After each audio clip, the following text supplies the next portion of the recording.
paenga o e letio Vake Tali Folau. Ai whakawhihoko taki anga o e tonga I he kolope. This is Radio Vake Tali Folau, where Tongans can connect globally.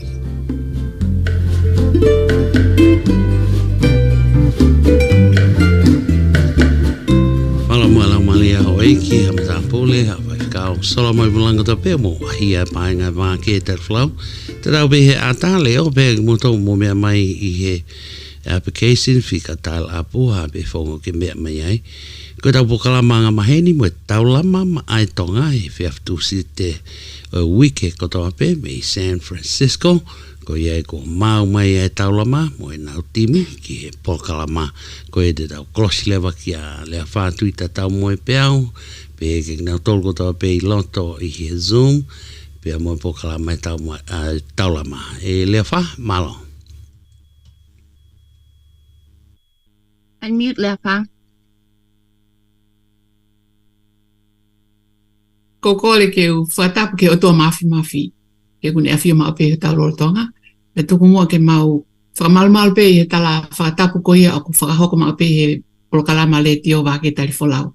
Kai atama ke mau tolu ke mau whakahoko atu ai polokalama ko ia o e whiawhini. Pea o ku toko lahi au pito ai whahinga e kau mai ke polokalama pa ku koloa ia au pito e tau lama e tonga I he whonu ai whaleni he whiawhikoini. Ko ia e tuku atu lewa ai e polokalama ke kamata mai e tuna mahai. Ai o ku hau ia me he konga o e ngahi ngā ue koe ni o mau whai o ku iko Regional Pacific Islander Task Force. Tuna? Unmute, Tuna. Good evening, everyone. My name is Tuna, and I work with the Regional Pacific Islander Task Force. I'm in charge of the Santa Clara County bit. And I have a few announcements just so that everyone's aware of the events that we are hosting and helping out with. Every first Saturday of every month, we help out the Samoa Congregational Christian Church of Sunnyvale with their food drives. So if you need a food box, please stop by. We're there from 10 a.m. to 2 p.m. every first Saturday of every month. The food drive coming up, which is next month, November, we will have a pop-up flu vaccine clinic. We do encourage you to please show up, get your flu vaccine.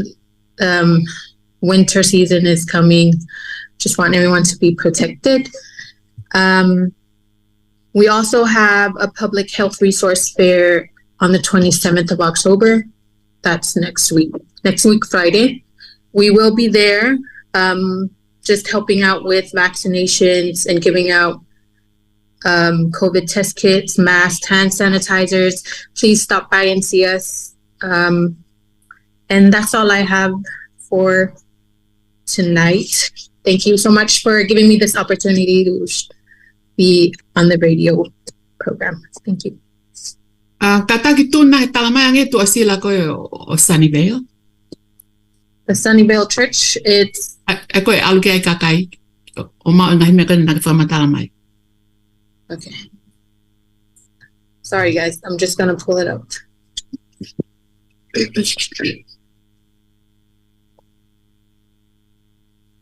Ai o kui e feitu ufe na e mea.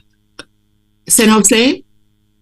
East Sunnyvale Bay, Santa Clara, 1028 East Awani Avenue, Sunnyvale.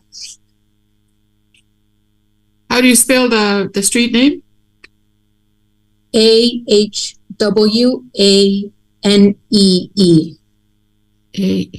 AHWANEE.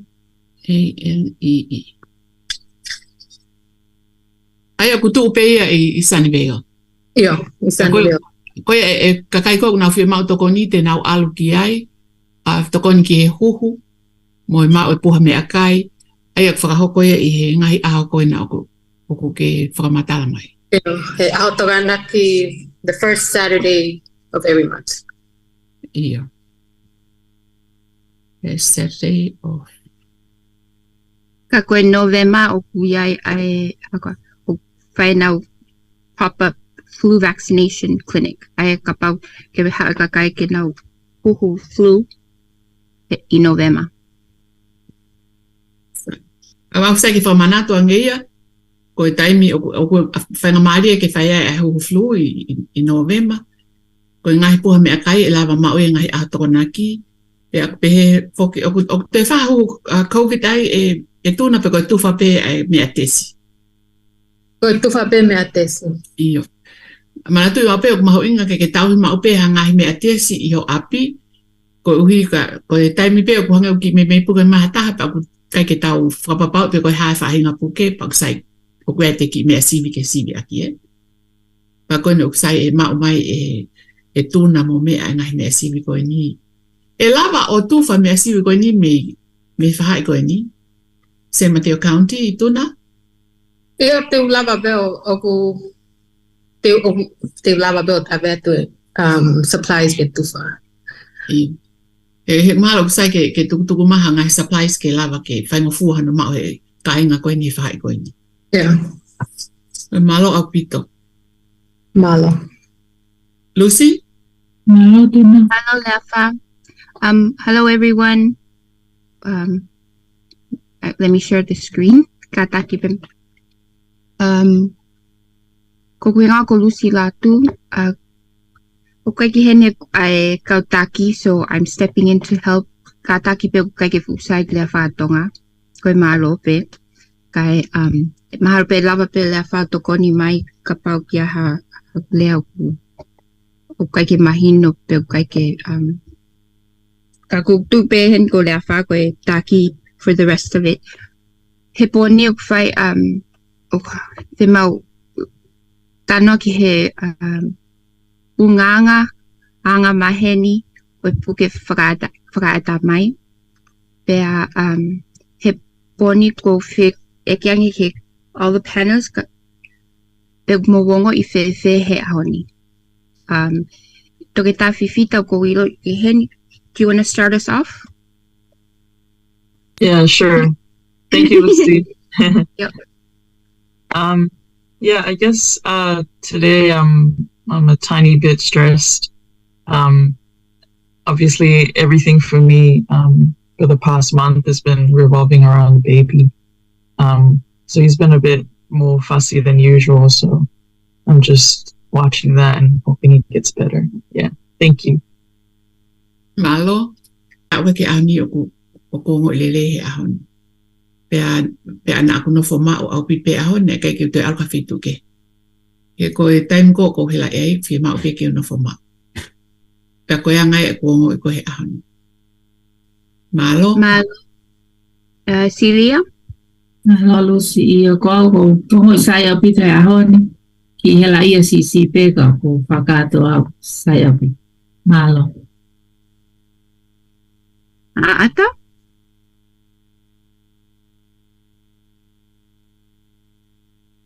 Mata? You have to unmute yourself. Okay. Ko au he ahon ko feel confused.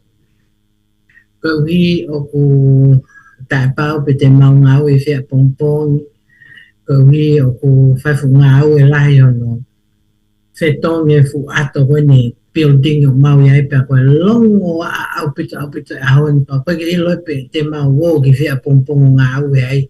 Ta mai ke mau. Tuk te ringange pe koe au ka au hupe tala mai ke mau fokiange pe te mau o ngau e office ke pe te mau ko mau ngai api o ngau e me iai.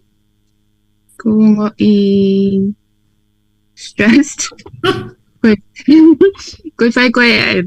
I trying to prepare for every program, and no matter what preparation I do or what order I think things are it always goes any which way. So that's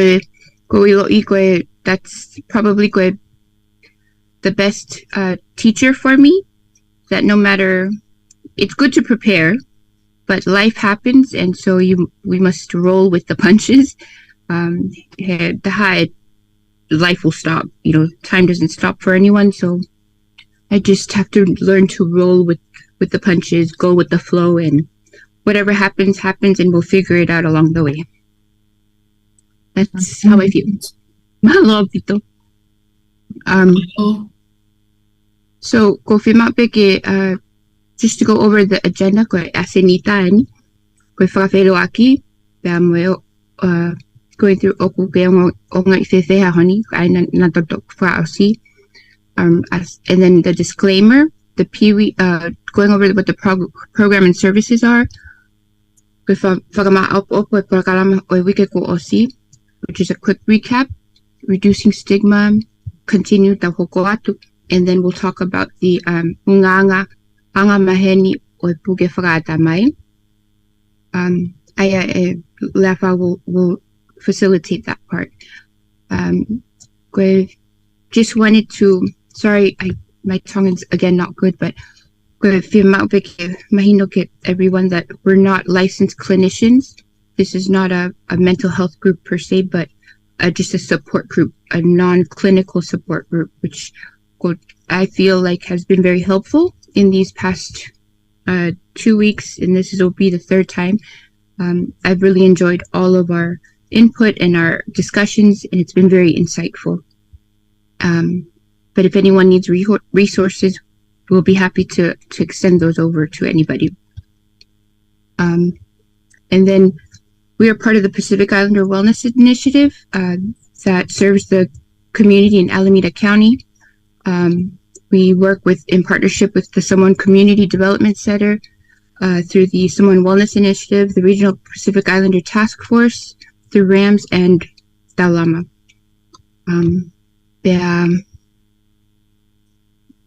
With the map peke whakama opo, ai pōkalama mehe wike ko osi, ai na tau tanoa ki he whakaaluma, pe manukia mo whakasisi whakaaluma, pe kau aki mo puke whakaata mai.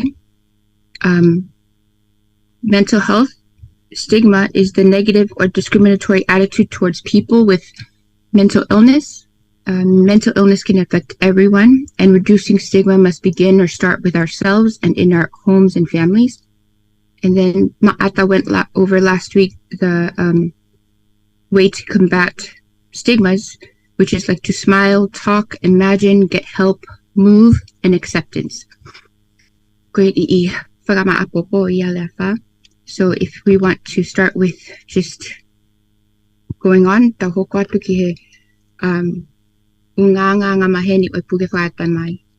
if you want to start discussion over with stress and anxiety, ai loto ho ha'a moe ta e manonga. Malo pito toke tā Pauline, ka pau e whaiwhaiange ku asma ia mapa i programa pa ke kātake o whakahoko mai, ko hika tau tukuangere vai whainga maare he ku mau inga au pito e taimo tuku mai e mapa, e toke tā mapa puloka ha whainga maare mau tau tolu e. Ka i taimi ta tau pe, hoko at pe tau programa anga maheni. Ai koe talanoa koe ni, koe mei toi talanoa i pe o ngahi mea ku tau ostanoa ki mua. Ai koe tau talanoa koe ni, ku tau whakamama whake loto ho haa mo tae manonga. Ko tui koe tae na ha whaahinga puke o ku mei au sia he toko taha kotoa. Ko hono lahi mono si o kehe, o koe ni i o ue sia lahi au pito pe o koe ni i o ki whakataim si pe pea os pea mawahe me whahinga ongo mo whahinga whainga taa ia koe ni. Ka koutui, o ko whimau ke mohanga o tala mai pe ko moa o sia ai stress, ai koe loto ho haa mo tae manonga. Ai kamata mea maata, ko ke o sia e whahinga ongo koe ni maata. Ko tope. Ko tope. Ia koe stress ia o wana loi maha taha ia, koe ke ongo stress ia. E tau whea ape tato moia i aho ko tope e anga e tau mo. Pena e whai mau ki le ato koe ki he siasi koe ni koe Union City na whai e tau ki ako koe sapate koe ia. Pea tu hake e toko tahana tau lere moia Kevin, o eke ke kainga lotu, ko hai ia te motor o ku mo stress. Na hiki katoa ku whale lotu. Ai lewa ku mahino ka tau tō, ko me ko ni fea e mo to ta ko to pe e a ko to pe ko e pe le fa Ia, sai, malo mat. Siria? Ia le whaaga tarika ia. O ko tau whea pe ka tori a ko whea pe mo ia ko to pe. Tau whatata pe ki ngā anga. Ko e papawe tā mai ai pahinga kono ko ngā mo ia ko e nau palapale mai a ko e nau whanau. O ko wongo i pe moa o ko ki ho haa ai i he mea ko whamatala mai. Ka whakae te o lahi ngā wehe a ko ia ko me be whai te ho hia la ia. Pea te ki hange te ki la unga he lahi ai ngā ue ma ngai mea ko ia. Hea koe konga pe ia koe oe ha. Oe loto ho ha am. No ki loto tai manong. Ka hoko ia hoko aho pe. Ia te au. Malo. Lucy? Okay. I've felt stress go ibe I toto ho ha'am mai tai manonga. Every day, probably majority of the day. O kehepe I'm the amount or to the degree at loto ho ha'am mai tai manonga koe. O tipen bea he mea koko I'm facing, what I'm dealing with at that very moment in time. Taim ni ko lava pe o get through it well. Taim ni ko tangi. Okay, different ways that I handle different types of stress, but ko taimini ko mo ko mau o lahi pe stress from me just different things, from different places, from different angles. But you know, ko about when I can make it through the day, ko lava go to sleep. Yeah, sai malo oku treta Pauline oku keihen. Yeah, malo lefa. Yeah. Yeah, yeah, definitely like everyone else, I think we all feel stress, but I think the important thing to mention maybe here is that there's both good stress and bad stress. And good stress is more like it happens to you in the short term, but it actually motivates you to get things done. It helps you improve what you're whatever it is that you need to get done, and it helps you focus.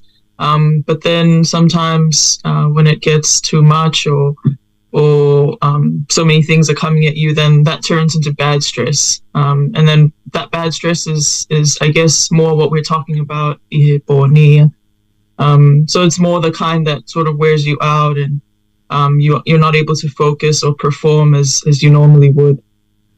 So I'm just hoping that all of us are having just some good stress tonight. Yeah, thank you. Malo. Mia joined us. Mia? Iyo. Malo mafanga bali. Iyo. Fa pe fie pe foki ke kaumai ke tau polokalama koni fe ba aku e ka fisite polokalama ai lama matonga. Ko tu e fa ke tali ai fe hu ikoya. Pe kumalo ko tau ke ni makula o ta wanoa. Toka kaunga tama ki koe sekretari ai ako tutuku koe ai ako malunga tonga I hen I San Francisco. Pe aku ele ba foi tai me mare to fine pe to fia nai na e whakamanatu e hosti e tau whakamanatu aho a whakatokolahi mai ki San Francisco ne. Pe kawai mo tau ko osi. Ko whatoka mai koe temi ko whae teu ki he katoanga. Ako te foi wike ua pe a whakahaku katoanga. Oko whatokanga I lewa loto hoha. Ai aku koe ngā he mahino I ka te au hoku ai whatongia koe o oku I he kautaha. Pamboe ku kaunga koe ki he polokalama. Oilo lewa ku toi koe wike ua mo tonga nai petolo. Oko ulawa au I atala ai hoha koe e ku hokuloto mo whakakaupau ki he polokalama ko kukume katau ki tokangai. Wau ke tuunga o peke hanga o lava mohe. Pe te ongo ko whekaya.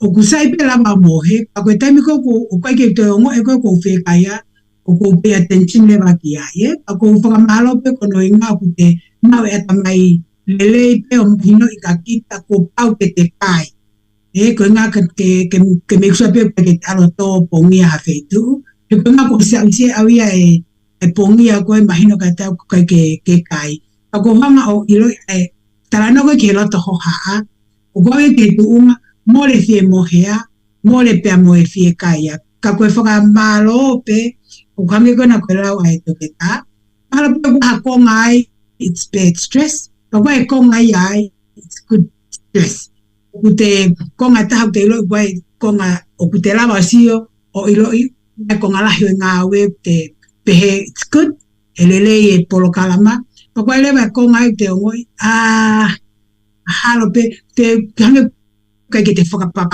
wi ai o para tu punga le vai ai loto ho ha ka ku ko me pe fai ai fa malo ya ko te pe wi ke wa ko ni hoko pe nga ta ngai ko na ko te ngoi o mole a tu le va ai loto ho ha ka ku la va ya ilo o ku ma pe ai fa nga loto ha ai ko ya me loto ha ole te I polo kalama fo ka ho e ki le volo to si ya malo ko ya pe le fa mo lu si malo malo apita ameria te hata ha I loto ikai sai ai pa ko na ka mat fo ke tau tala noa e tau pe he ke ya nga ko e fo matala na fai pe oku mama fa ke oku degree ke ai nga ko ai me ko stress mata manong ai pe ko fa hinga stress ko malo tau pe he ko good stress ya it's excitement ko fa hinga me ko fai pe tau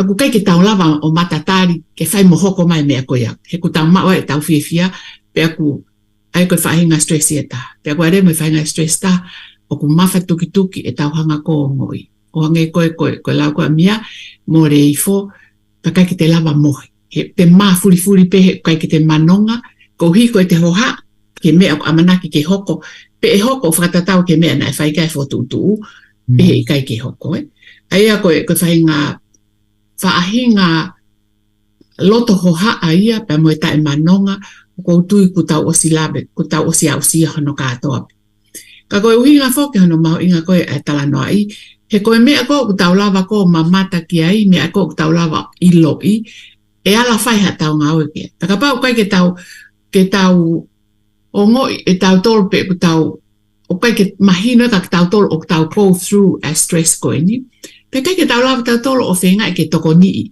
ai fa hinga ho ha ko no tau lave ai ai ko me ko o mau inga I po tala no ko ni ke tau ilo o ku ai me pe hange ko kananga ai ko ai pa ko mo ni au pite kananga sai ke tau ilo e ko tau tala no ko ni hange ko tala no ki ha ka toanga pe ko me ai ko distutu ku po ko me a frasiasi o te kau ki ai pe ko ha me a fra family o te kau ki ai o ko ai time ni o ko tau ngo ai ho ha amoe tu pupu tu o fra kau ko hi ko me o te waki ka pa he kai ke tau lava o tala noa I mo ma o hafanki I founga te tau lava o toko ni e ngahi ongo ko ni pe te ne lava ke whakahoko e ngahi mau e lava ke mau ai family e lava ke mau e ki ko listutu ko a mia mo maata lava ke mau ai me a whakasiasi ko e uhi ulo aki o toton ke tau hanga o ilo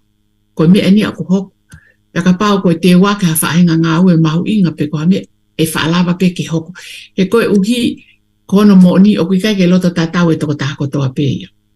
Pea koe ai whanki I whakotu o ko haka taimi ni ko whakotu ia o te tu mau ia kita.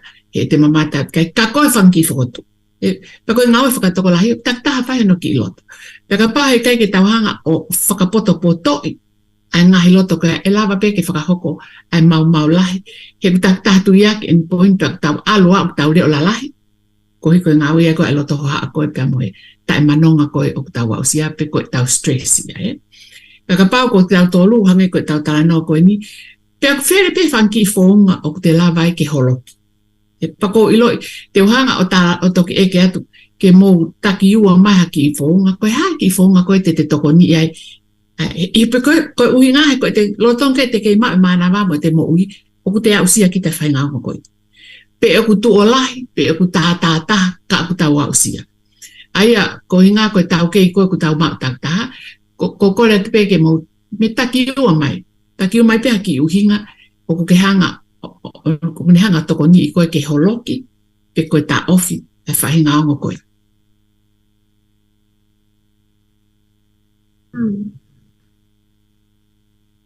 Ya te au ia koe, o toko ni o pito ke te au ia ai mana waloloa. Ko taimi ko pe au ai mo mea ko nipa ku tuku rewa e ku ngā we, matua ki tuku o pito pepe ko hape me au ke o whai. Kau tā pataha pe au ia ki mana wa, pe o pau rewa ke tu o lue holo, pe ko ku hu ki tua, ke mau ha ea fo o, i tua. Kau e ai mana wa ia he mea eo ko ngā ke eo pa ku lele au pito ke te au pa ko whatonga i pa eo ngā we. Ia, malo o Sicilia, ko e whaunga e Sicilia o ku whakamana walolo. Aia ko breathe in o puke ai pa tukuange mai Sicilia. Ko ia. Te me niu te whaalau ke fitu ko e whiha pa te tukuange mai. Ia, malo o pito Sicilia ko whaunga e ta. Maata ko na ke mari pau pe ko ha fo nga au ia ko ke feinga ke tala mai.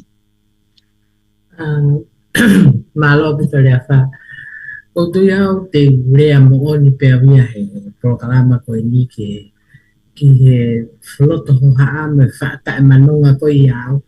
Ta te fito ki ta fa aki ko e o kapau o ko fie mau finances kapau o fie mau wahanga he mea toton ke totongi manga he mea pe ko firma ko ka ke frano ngai au ko e ku al o ngau e ngau ko ke frano ha ko lo to ha ana na fe ku ka ke lava totongi ha e uhila pe ko vai pe ko vele hangi ko fa lo to ha ma pe ke time totongi pila ko lo mea ko ke frano ngai ke au ko alo ko ngau ke hangano ai te ma le va tola ko ya o totongi ate ngai mea ko fa lo to ha ki ai ko mea ta ko ki fonga ta ko ku ta a ko hiva ngai hiva whakatonga pa toki hemba pe au mo hiva hangi ko te hangu te release a stressi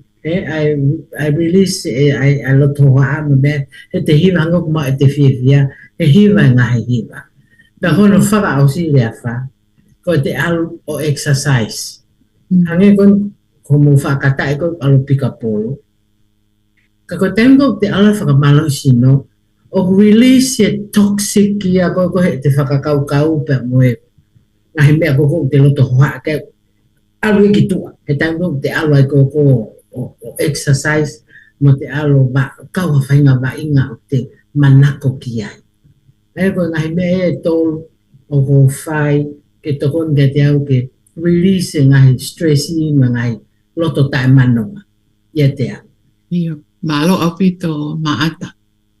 Ko ngai fonga a maata. Ko na ke osi mai o ngai fonga mia e te ki ai. O go unmute mai ko mia.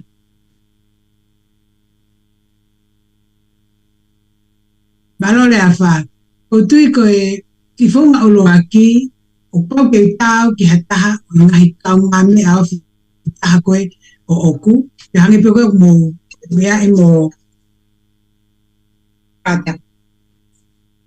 Pea mo lave i o kua maata o koe pe mo e tau kau ni ien ko maata ko onika. Pau ke tau ia ka taha e ongo toko ua ko ia o talanoa mo na ua.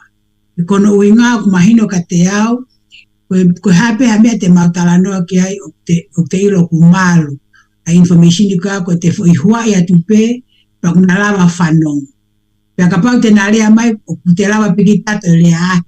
E ka te iloi o te lava tuku ikitu a e mea ko ku te loto hoha anai pe o ku te tae manonga ai pe o te loto mamahi ai holo tu ai hawhainga.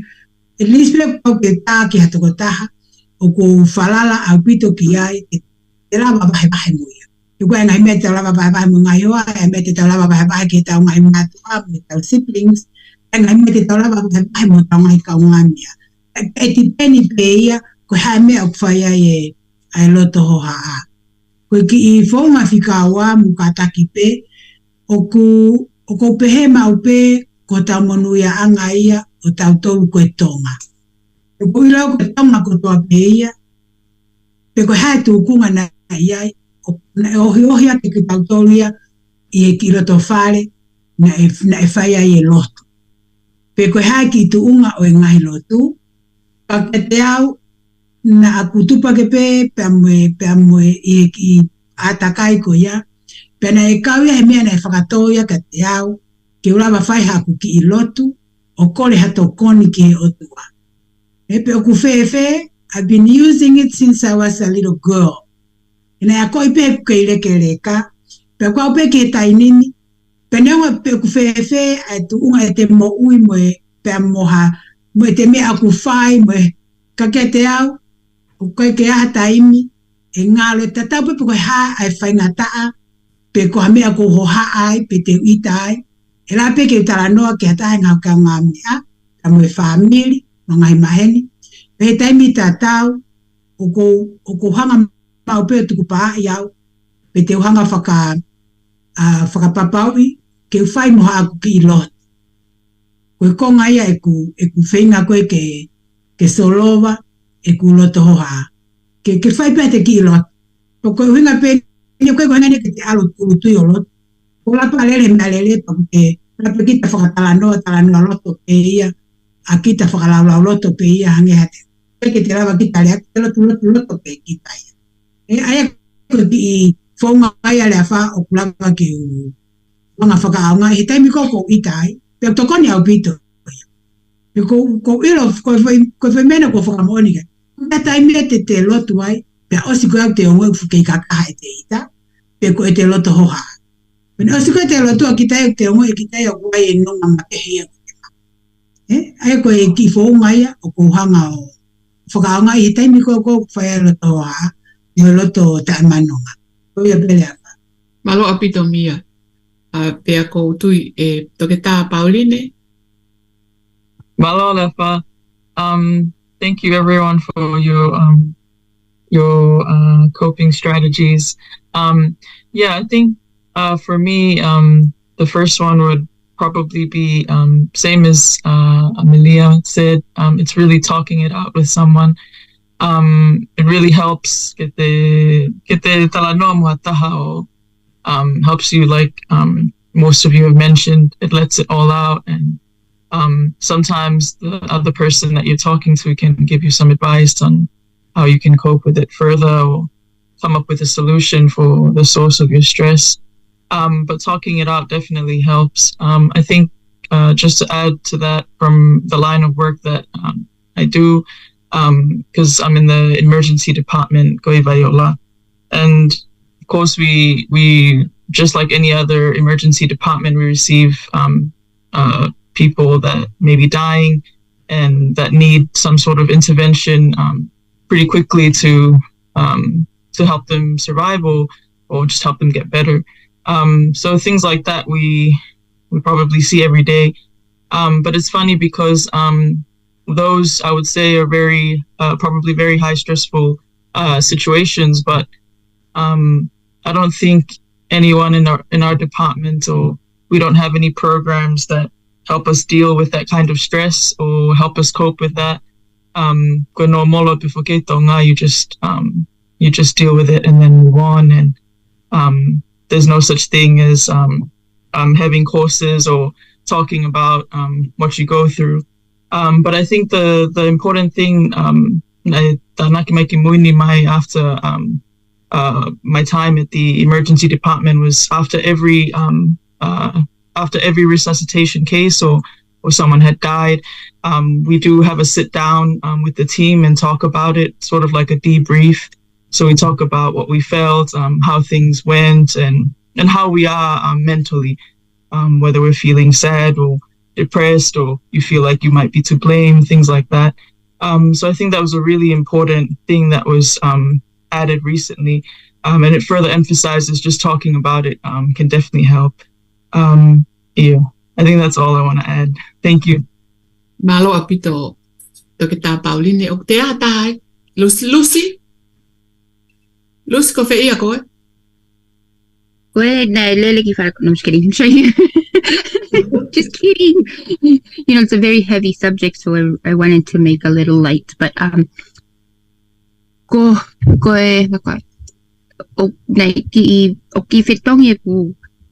the way I am mentally, just because I've been suffering from depression as of late, and so the coping skills that I would have usually used when I'm healthier, I haven't been accessing, but I've picked up one that I don't even know where it came from or when it happened. The one that I envied when others could do it was compartmentalizing. Kapag elava kiko, I like whatever stress you have or kitoki, and then you toki tanoa or like deal with it later, but because you have other things that you need to need your attention. So I don't know where it came from, but when it came, but I do that now, which is good because you can't deal with everything right away all the time. But the bad thing is that you have to remember to go back and deal with it. Otherwise, just keep stuffing things and then it'll eventually catch up and, you know, come out in different ways. But I know talking to others helps. The way I am, I don't want to burden others. And then you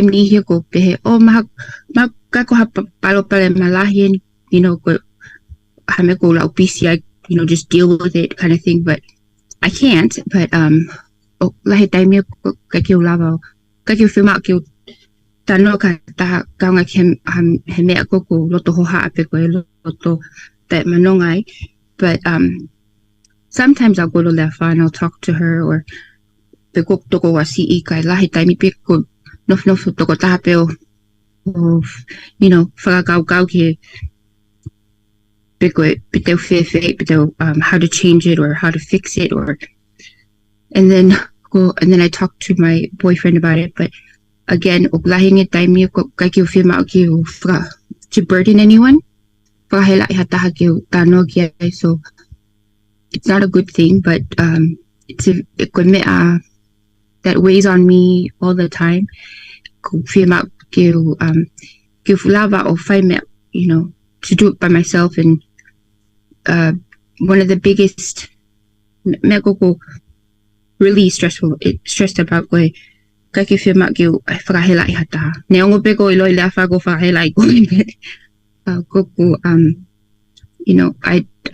it's like it's so hard for me, and but I have to sometimes, but if I could, I wouldn't bother anyone with anything. Go ahead, man. Okay. Malolus o te aha taha sai ko tui koe taha ni hakonga mahu inga au pito o e tau ki I polokalama koe e whiawhini e tau o tala noa ki he mea o ku hoko pe aku I kai ke hoko taha ka aku hoko tu o lai pe nange koe tau lawe kamata pe aku whakawhalala ia pe koe ha a degree o ta mafasia I tai me hoko ai fo iongo koe nika ki tau tolu. Pea excuse me. Unganga whakatonga foki o tau tukuloto I o pai koha me ea ki tau talanoa. Pakatai ni o tau hanga pe o whakafonu pe tau mo ui o kui kai ke whie mau ia ke he aki ki tua ai ngahi whainga ta ia koe ni. O kui kai koe anga whakatonga ia. Ki tau talanoa ia me koe ni koe konga koe na tauanga ko vahe koe konga whakapapalangi ia koe o tau mo kui koe ki tau tonga kakatneo e tau kili melo mo e tau mai mi tonga ka kui kai ki tau tonga kakato o kulahi au pito ai ngahi uesia mo ngahi liliu mo ngahi tānaki mai mo me more atu ko hiko e tau nofo muri o kai ke te pehe ko me ai aku kowi ka ko hinga e kehe a ki tau tolu ko ni o tau tala noa he ni me ha tau tala noa ka pau ko tau tala noa ma ka kai Tonga na e tupu pe ai Tonga pa ko nau matu tu e hangi ko te na ofo i tau ma o whainga o ko ni he kai ke pehe Tonga hangi ko whangawhae i ang ko tau whakatata o ko nau fua pe e nau tolu ai mamahi mo e whaingata ia mo e ko no moro pe nau mo o ku nau kata ke lai o ku nau tairiri ke anga tupu ai whanau o ku nau loto mamahi e taimi o ku nau whaiaha hangata e tau pe ko e angata e whiunga ko ngahi me ea ko e pe ko hange pe ea ko e whatongia pe e whae o ku kai ke tau hanga tau tolu o whakakaukau i ka tau hau whoki o ku tau mau ai atamai whakaue site he ko hi o ku tau sio pe ko tau tona tau o ko tau peke ako ne ongo kehe ai ngahi ako ne tau wa usia ka tau mau rewa ai whahinga ulunganga fo o tanak me ke tau to hange ko polo kalama ko ni o whakamahino ka tau tolu e anga ko ngahi vai ko na whai mai ko mea ko nia o wa usia e toko tako to pe tau to ka o ku ai ai toko lahi tau tolu o ku kai kwa me e ke vai pe to whakamatala ia to o takta kukuta pe i ni whainga tā ia. E kwange ko pe ko whakamatala tu ko ha uraki o ko mai, ko hi na lau ia o pe ko family ko hi ko whakahatu e ngahi mea ko ni o whainga tā ia. Pe ua ki ai, o ko ma o ke uhanga talaki atu. E ko whi ma o pea ko ngahi mea ko toa pe, ka pa o ku mamahi, whakatuku mamahi mo kai ke tau, ke ufi pe. Ke tau hi pe ia i api ke malu kai he wahe koe he whiawhini o ko whamalo atu he ku mahino o he kai ke te kukuta pe neongo koe me ea hange ko au o ko motu ange a mo tolu koe me ea na o hake aski ai ke te kukuta pe kai koe me ea ke te alo whamatala horo neongo te whainga ta ia te nofo pe mo ia kai he anga koe po tala noa mo anga koe tau ko o mo iai o ko mahino mai o ki ai whangi whaunga keke. Hange koe whai whaunga uruaki, ko pehe koe whai whaunga mahu inga taha ke tau hanga manatui, o tau whanonga mau pe mahu tau o toa. Pea kai kia haka venga ia, e fuu mamawhai kai ke lawa he o toa ia tokon mai ki ona fua. Pea ku whie mau rewa ia, ke tau whai tau toi tau ki lotu. Te kei koe ke tau toi whai ata haki, ta whaaki kehe, o eanga oi. O whenga ke toka ngai e tau loto hoha amo e tau tai manonga. Ka ku whie mau ia ke tau loto ki tau tolu ke o tua. Ko ea ngai e tau tui. Talu ai tu a Tonga. Ma tupuha ke ai kui mo e kui. Ko fwoi tau mo ai a koe loto. Ko mea ke ai e taha koe. Ko ha e toi whahinga mea ke te hanga whai ke ne hanga o whakanonga. Hangi koe lau koe na tala noa ke tā ke toki kau ngā mea. A whangi kau mea, ka ngā mea, ko lau i tau, pe koe te ako whakataha mua, ka ko lau i tau, o te lava ke tau ataina ke te vahe atu.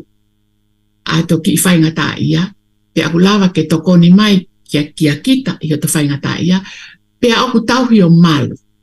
He koe ki ke whe vahe aki ke tau ke malu. O kui kai koe whe vahe aki ke osi, ai hua i mai e mia hono whainga tā ia, pe tō hakalewa a telefoni o kai ke toha tahe ko listutuku e whakamatala a koe whainga tā i o mia.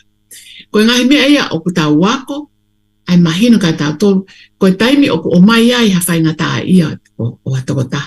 O ku iai e te, o ku mahu inga ke te tau hia ke malu pia tapu. Ke mahu inga marika ki te o kai koha mea ke vahe. Ka pau o ko taimi iu kai ke te whimau kita ke toe rea mai o to ki friend. Whimau kita ke te hua i pe te whainga tā ia pia osi pa te tau atain. Ka pau rewa o ku hua i mai.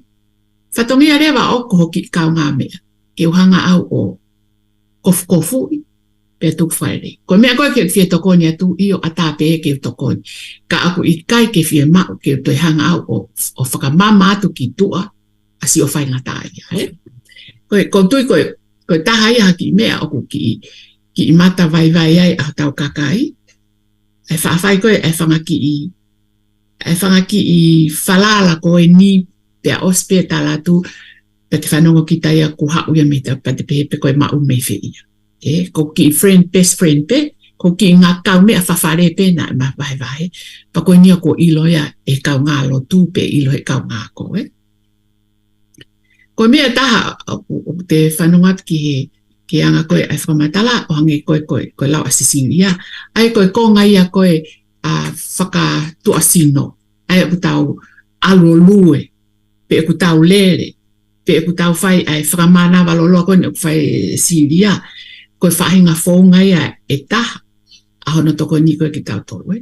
E koe taime ni ihi, koe taime o te au si ai whahinga loto koe, koe mafasia tuki au tau loto mo tau lau maari.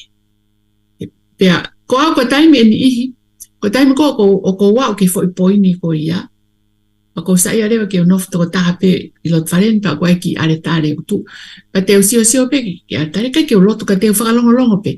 Koe taime lahi, taime koe whahoko ka te au ki mea koe ni taime tolu hengi. Pe au tangi. He pa koe ne tangi koe tangi lahi au pito aku. Ka koe ne osi koe ko ngoi oku maa ai mea koe na whaingata ai na aku mawhasi ai. Ko hi he ku physically o ku hua i mai ki tua o whakahaia i he ku tangi. Pea mo i ku ta utu ko sio pe aku kai ke rea ku ngutu pe ko ku loto ka aku sio whakamama o ku mata ke ki are tare ko kutu. Pa ko ngerewa ko wongo o ku ofi mai eiki ke toko ni awe. Pa ko ki mea o ku whai ia i he taimi hengi pa ke te longoa pa ke te alholo hata he taimi koe. E taki taha pe ai whahinga whonga. Ka koe mea ko mahina ka tau tolu koe taha ene ha mea whainga ta. Koe foi ka beinga whainga ta au pitoe. He koe kai ke tau hanga, kai ke tau wholo foi a kau hange koe tau langa ulu ke tau wholo pea mawahe atu e langa ulu. O koe kai ke tau inu vai tare pea tau ofi e tau tare. O koe whainga ta au pito ho koe kau aki mo tau atamai, mo tau loto, mo tau lau maari e taimi ko tau au si ai ki he loto ho haa. Mo ta manonga Pea pa ko tui koe taha ia o koe foke ai mea koe talanoa koe polokalama ia o ku whai heolo ai o alua maata al ke kainga al ke community o whai polokalama koe ni pe koe kulupu koristutuku pe koe kulupu whakalot o ku kore kei ke tuku mawhainga maari ke whai vahe polokalama koe ni. He ku mau osisi o mata ki mau tolu pea mau whamo o ni, ai mau koe o kuhanga he whahinga ongo koe ni, o whai koe ke kakai, o lawe ai community whakakato. He koe loto hoa amo ta e manonga o kunehanga ia whanau i mai ai loto tau whihia. Whanau i mai ai loto wherea aki, whelau aki, whetuku aki. Ai ngahi mea ke o whanau i mai e whahinga ongo koe ni. Ai mo, koe toki mo one lau koe ai hiwa kakala whakatonga, koe whaahinga urunga ngani o tau mao ai mo ui hongeifo. And it's pretty sad, ai fo irea koe ia. He ku mahino rewa, koe ne mo ui hongeifo o kai te hame ai fo e mamani. Kai ke ifo e kai ke ifo e inu hamea, kai ke ifo e te mamata ki hamea. Koe pe te hame ai ifo, ai koe mo ui hongeifo ia. Ai o ka inga au pito ia pe mai loto ho haa mo tai manonga. Koe whakaamu koe ai polo kalama, koe tau talanoa koe ni pe hange koe alu ama ata pe mo abelia ki i mia sisi. Pe aku te ai pe mo hange ko iris, alata iris mo hai pe ko hai no hoa ngawe. Ka koe taim ko nau alu ai koe ke community te e lava e ki tau tolu ke o ato hamama ki kakai. Ke mahino, okay, koe ita ia koe mea whakanatula pe. Ka aku whia mau ke ita pe paos. Patane nei ke talamahe tohi tapuia ke oa ita ke tola a. Te whaapehe lewa hanko te whakauri a, kai ke ita ke tola. Ko hingaia ke o te ita fuoloa kita. Ke te ita pongpongi o leo a tola a te ke ita pe. Koe ita ia koe ongo whakainatula pe. Whai maha taha ka hamea o te pehe koe kovika kita o te ita. Ka te alato sio o whai ha whakai haua ha wheitu ka te sio mata ke ku te ita. Ko ngai ulunganga ta tau o fai ha ta o te ita.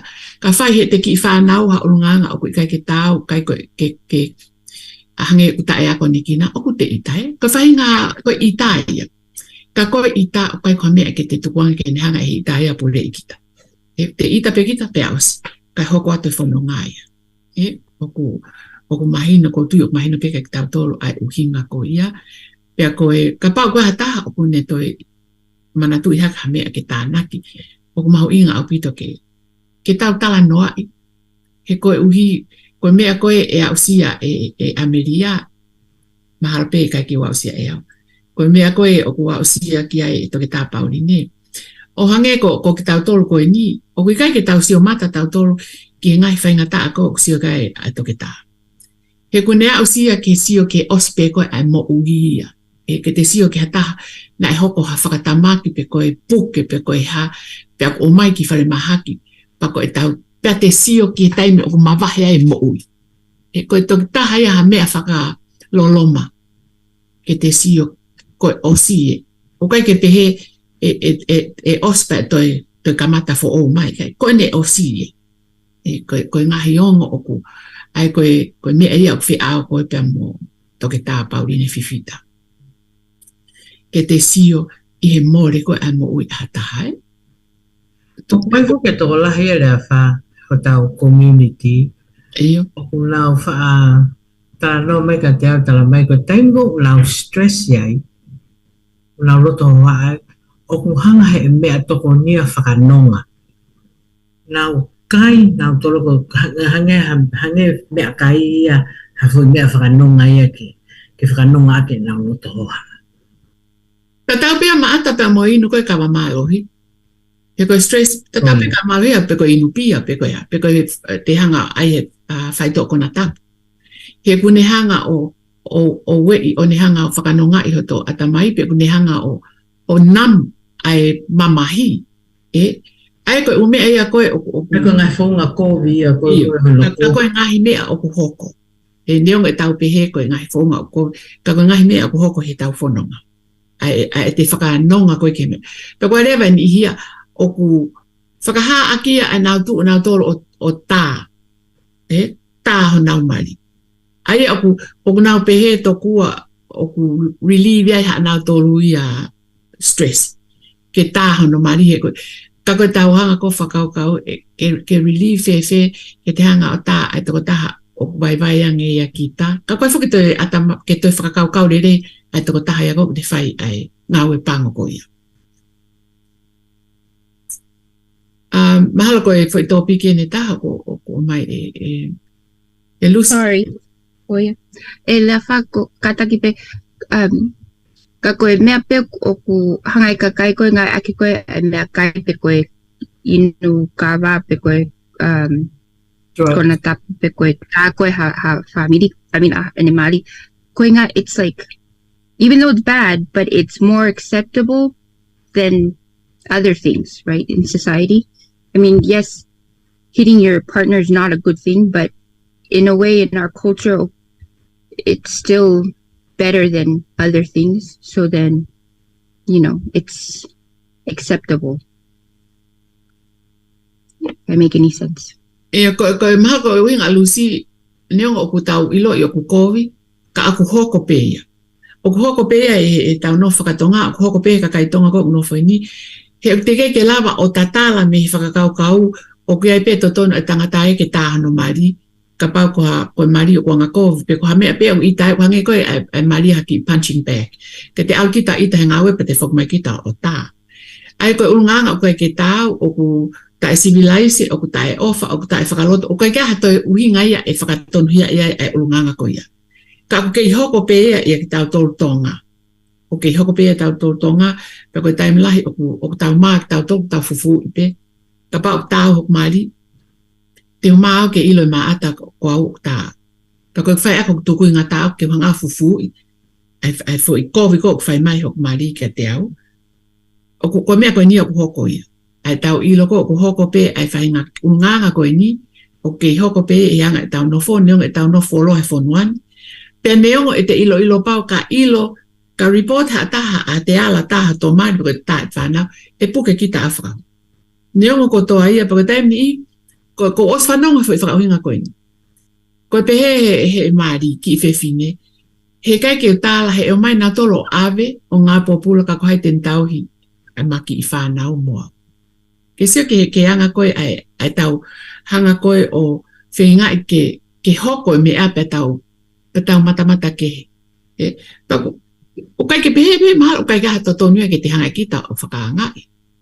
He maho inga ke whewhine ia ke nofe ne ki whanau ha apartment ke nau ke kai pe ko hi ke nofe mo si anai. Pea ka tā ia tō taha ui ke o kuni angoi mahalo ia koe whi lau pe ia pau ke whai. Ka tau whakamea pango ia he oku I kai. Oku I kai hato tonu ha taha ia ke hanga ia tātā. Pe koe tā he whewhine tangata pe koe tā he tangata whewhine. O hange pe koe tai toton koe hono tā koe whanau. Ka koe ngahi ka veinga o ku fie mau ke toha ke ki tua. Ke tau mamata ki ai pe tau talani noa. Pe tau whakakau, tau tāna ki whakakau koe, whakakau koe e tau hanga whai. E lava ke tā ofi, e lava ke te kei, e lava ke whakamahino o ku tapu. O koe kia totono a au tangata ke hanga e ko tāho mai. Pea ko hange pea koe whanau, taim ni iok te tā koe nau talangata e whanau, koe taim lai o tā ia fulai. E pea ko, ai hano tā koe ki nau tolu. Aia, o koe lau whoke ni iok he, o koe ke ilu he kau pālangia koe tau, koe ako ia koe e whanau tonga whimau pea ke tā. He koe nau urunganga te tā au, koe hui nau ilo I o koe ke ngofua I Amerikai hano tā koe ki nau tolu. Koe ngahi uhi ngaia e tau tipeiti I pia e taktatu aki mai ene mo on mo toton ka koe tui o tau ilo I whawhai tui pe o kai ko hame o totono ke whai e tā pe koe tā e he mari ai whewhine o kune mari mea pe koe tā e whewhine a tangata he wikai koe tā o kai koe tangata pe o tā whewhine o koe pe ka kai whewhine ia o kunau tā e nau tol ka kai tangata he pe koe hape o ko hai pe o tā whakamore tuku o kui kai tau, o kui kai ke whakalotu. Pe aku fuko, au pito pe, ai whahinga whonga e koe. Ka pau e toki lau pe, te ki whanau ke ako naki a ke tā. O koe mea whihalake te whonga ako naki. Te hata o fie tokoni mai ke Koe mahina whakaina o katopa o ku tokanga I kina I pe ai domestic. Ka mea ke ere a wha. Iyo. Tokanga I kina moia I mahina. Aia koe mea ia koe maata o mau ingai koe ai whai koe ai whanki I o talanoa koe ni he community, ai talanoa. He koe ngahi ka veinga koe ni o kei nofo pe I ho tau lolo tonga. Pe aku fie mau ke talanoa I, pe aku fie mau ke tokoni I, ke whinga I ke o te tau nofo mo fu palaparema ko ia. He kui kai ke tāu ia koe ko tau kakau mai ke whonuani, tau pehe koe whonuani o māmange, ke tau wako hangai mea. Ka kui kai ke pehe ia, ko tau tolu tō ngā pe o whai unga koe ni. O whai pehe kau pālangi, pa wak nā tōria ki he no whanai a ki e pekenene. Ka koe whakahi ulunganga o ku I kai ke tāu.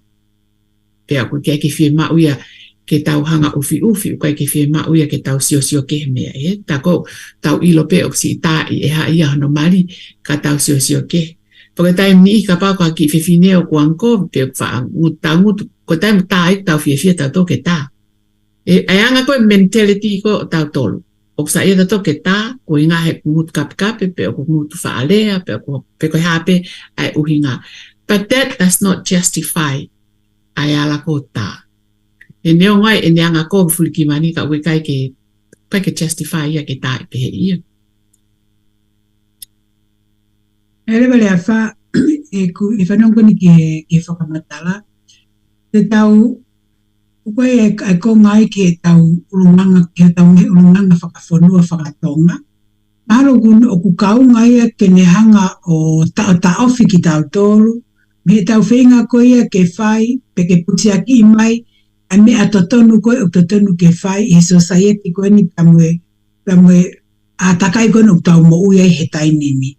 e kono ngā koe tai mea ni i te tau pe o, ko tawanga whakatonga o tatonu ke pehe mo pehe. Ka ko inga ka whi whakakaukau ku ia, pai ngā taalewa ke te hanga ke te hanga ki ta tuku whi mea ko ia ka te whai mea tatonu.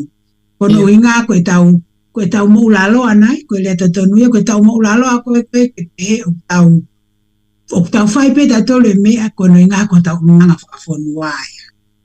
Ka ko uwhenga te ngimi ke o mai ko nako te talanoa ke mahaki koe a ta mai. Peko harewa hawhainga mea te taulawa ke whai, ke whakaloto lahia ki tau tolu, pe alawa ke taulawa o iloi, o palo pale maho tau ata mai. Ke taimi kou tau whai ai fuia, wai whenga mea te tau whai, pe au mahino wai tau palo pale maho whakata mea tato. Nau te pele ki ta koni, pelo la maata kono pehe maata ia o ngawe ke kau mentolo. Ta koe ko spuke mo maata ia i mentolo ka koe ke tahonga i tau tula i leko. Kamate ke whai maata whenga tō onga. Mentolo ia ka koe ke ne lawa ia i lo. Ka tasato i pakai ke ulawa alia koe ngana pato whenga unga whafunda tuto ta ofe ke te ule ati. Ka wanga peku ki whakahua ke ai ka koku. O ku whai whamatale whaka ku whakakaukau. O pai ngahine a ia. O ke lava ka e tonga ia o whai, kono inga tokua ko ine tonga. Ke ngofua ia, mata kovi na ia, pao te whai e kita, kono inga ko e tau hoko ke kakai tonga. O koutui e Ameri, o mone au pito peho lau au. Ka koutui, ko taimini i o toton ke, just be human beings. Ki tupe tau tonga ki he, pa ki tupe tau Amerika he. Be human beings, ke ilo, it is wrong. Ke whakae haua hataha ke tā. Pea koe mea koe ke tā e ke ako naki. Koutui koe whatongia o whae ia ke tā utu pea ako naki. He koe taimi koe te ako naki, o kou ilo pe eo. He whanau pe ako ilo pe maale lusi koe taimi ko kai lai ko ako naki pe ke whanonga hataha. E o kusio mai pe mata ia koe te ringa ko stapuni ia. Aria koe ngā ue lahi. He koe tau whenga ke ririu ai tō onga mo ui ki ato e tō onga fo oa. Pea koe kai koe uhinga pēnia koe mea whaka Amerika pe koe mea whaka papalang. Because it is the thing to do. Pe ku whaka otua, pe ku whaka lotu. Ka koe mea ia ko toton ke whai. We owe that to each other. Ke tau whaka apa. Ke oa te tauhanga whaka e haua hata. Pe kamata me tau whanau, ako naki i tau whanau i he rea o ku molu mo ofa. Kamata me ni keisiri. He kei ke tuku noa e peia ke rere whaite. Matu wafan ki tamake ni o whaka tuku matariri au pito. He kei ke nau hanga nau tolu o whaka o kui whaka papai ha wheitu. O kua au ki he whale lotu, e rere hake rere hifo, he pau whakau reo. Ko wherewa ai mea. Ai mātu aia. O whaia rere hake rere hifo koe ni. Koe ne whatongia pakapau. O ku pehe ki tamsi pa te au kita mo ki tamsi ki tu anofu ai. Oa te hanga i kita o ha asi ai lotu mo i kakai ko una lotu. Ka koe whanki mea pehe. He koe tukuangea tō ngā ia mo i Amerika. It is the thing. It is the right thing to do. Pe aku simple au pito pehe anga koe tau sio. Pako tui, pako i whanki i whonga ko ia, talere pe ia, te mahu inga ia maari e pe a kaumuri, o ta tau pe mo ki tau tōtonga. He ko whanongo mau pe i he taimi ku alaka whanki tamai, te whanong ke ki komenta pe, ki tamai ki anga rere i anga whakaapa-apa. He ko i he na e ako i ki nau tōruia, ka ta uto i kakai lalahi o po tāno, o koe ke mo mai mato tau whituri ai. Ka koe taimi ko tau tō, pa koe loi koe whatongia o kumamafa, ka koe whatongia pokia ai whae mo i tamai. He ko ta whatongia mamafa ke tahanga o ako i e ta whanau, ke nau tuki. Taki pe, koe ose ne hiva, hiva me hiva, just to let you know. But I don't know if your next, he hasn't come out. It's okay, sai pe ai pe kakato po kalama atape, mahalo. Mahalo Emily. Oh, mahalo Emily. Sai pe mahalo ko. I just wanted, I just wanted to say that that by no means are any of us like the experts, but like you said, the right thing to do. But koe lahe taimi I think what you said, Lafa, about the mother, carrying all the burden and with the kids, if they act unruly, then it falls on the mom, and all that. But lahat time kapag when mom feels stressed or she wonders lahat time ko parang now fight and it's not exactly a good thing to hear when your mom says that, but like I try to tell her that when we were born, and we were not born with a instruction manual, and when she was born, she wasn't born with it. So to do the best we can with what we know, and hopefully, your parents taught you, and then you can pass it on. But oftentimes we as children will mimic what we see, and whether good or bad. But like oftentimes the fact that Tokowasi and me make mo umipe make manap ko nasaya nakilava pa as a mom. But and then I try to make her feel hopeful. I tell Lafa like I make mo ui, ko Tokowasi, she has her and fana te they are good for, and then go and I go down to Lafa and people seem to like us, so I think we're good. So you did a good job as a mom. Kapag make mo ui and people still like us, and matang we're not people we're not bad, we're not rude. So I tell Lafa she did a good job. She gets a gold star. But it's not easy. Life is not easy. Being a parent, being a kid, being a child of someone, it's not easy. None of it's easy. But we try to do the best we can with what we do know, and hopefully be better as we go from generation to generation. Okay, thank you, Lucy. Hello, Lucy. Iyo. Ko topic ko niya he kai ke osi hapon. So ko me pe hoko ko tau whakatatari ki whenga maari e pehe wawe taha ana hoko mai. Pet ke hoko at. He koe tō piki o kumatu aki mahu inga. Ai mea koe nuk tau tala noi. He koe mea ku hoko ia ki tau tōru. Tau ta. He hange pe koe kulau koe nei degree kehe. Ka ku hoko. Ai whahinga mea koe nuk tau tala noi. Pako mahalo koe ngata ia ka ko fi apia ai whakamalo ke a Pauline.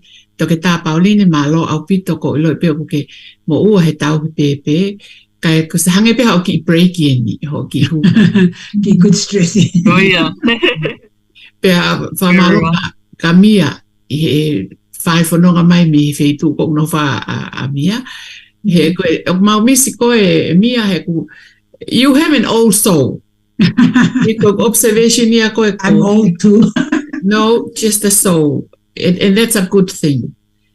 Okay, ma old soul he ku whakapoto e anga ho tala noa, ku appreciate ma pe a whakamalo whakasi. Pe maata, koe soul fe maata.